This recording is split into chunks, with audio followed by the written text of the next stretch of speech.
E o site da Intercept divulgou trechos de mensagens atribuídas a procuradores da Força Tarefa da Lava Jato em Curitiba e ao então juiz Sérgio Moro, atual ministro da Justiça, extraídas do aplicativo Telegram. Os alvos dessas conversas denunciaram recentemente que tiveram seus celulares hackeados ilegalmente, o que é crime.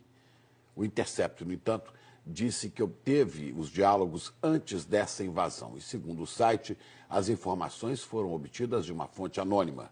O site diz que procuradores, entre eles Deltan Dallagnol, trocaram mensagens com Moro sobre alguns assuntos investigados. Segundo o site Intercept, o então juiz Sérgio Moro orientou ações e cobrou novas operações dos procuradores.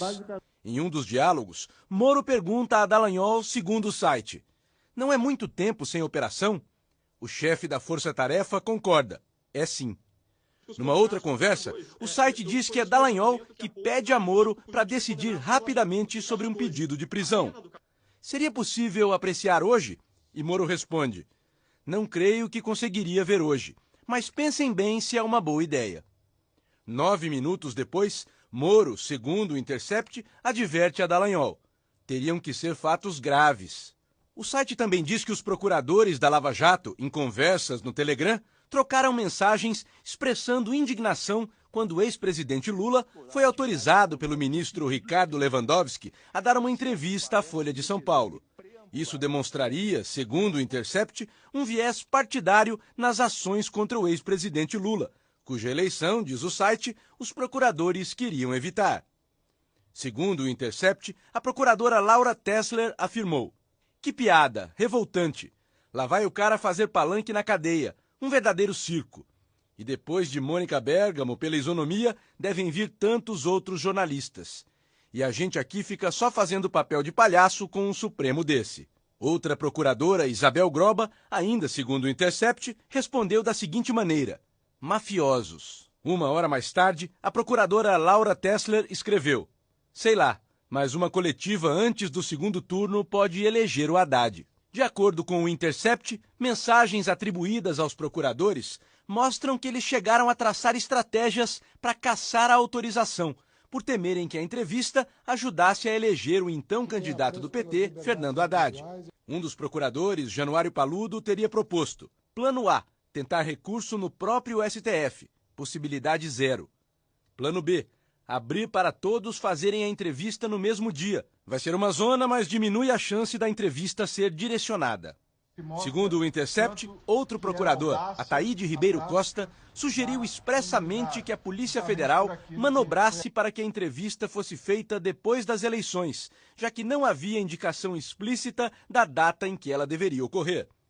Segundo a reportagem, Ataíde Ribeiro Costa escreveu: "Não tem data, só a PF agendar para depois das eleições.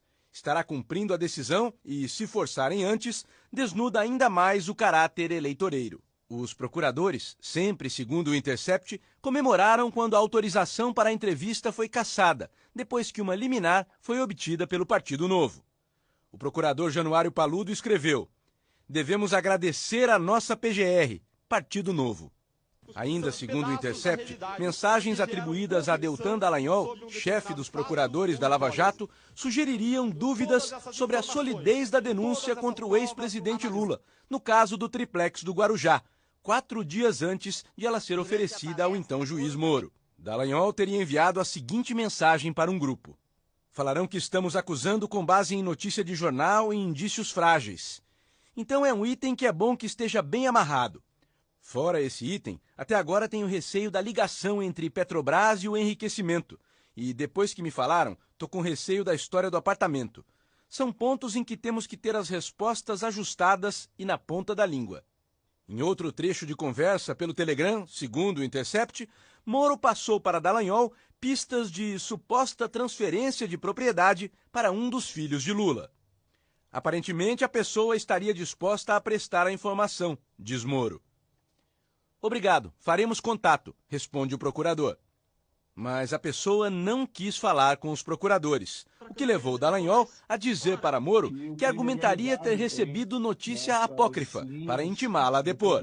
"Melhor formalizar então", aconselha Moro.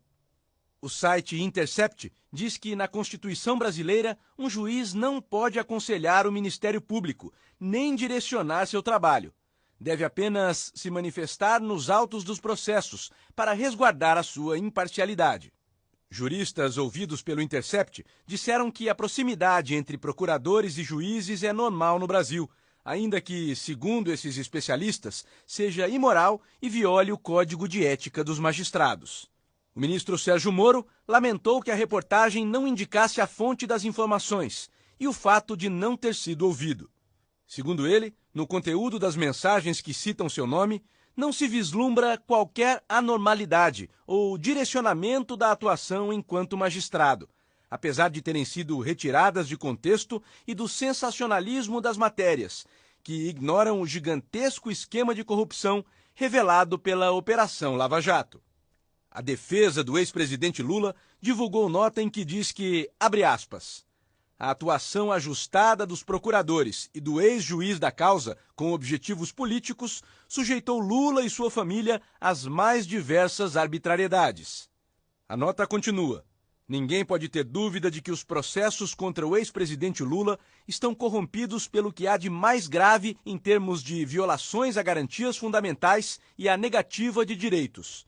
O restabelecimento da liberdade plena de Lula é urgente.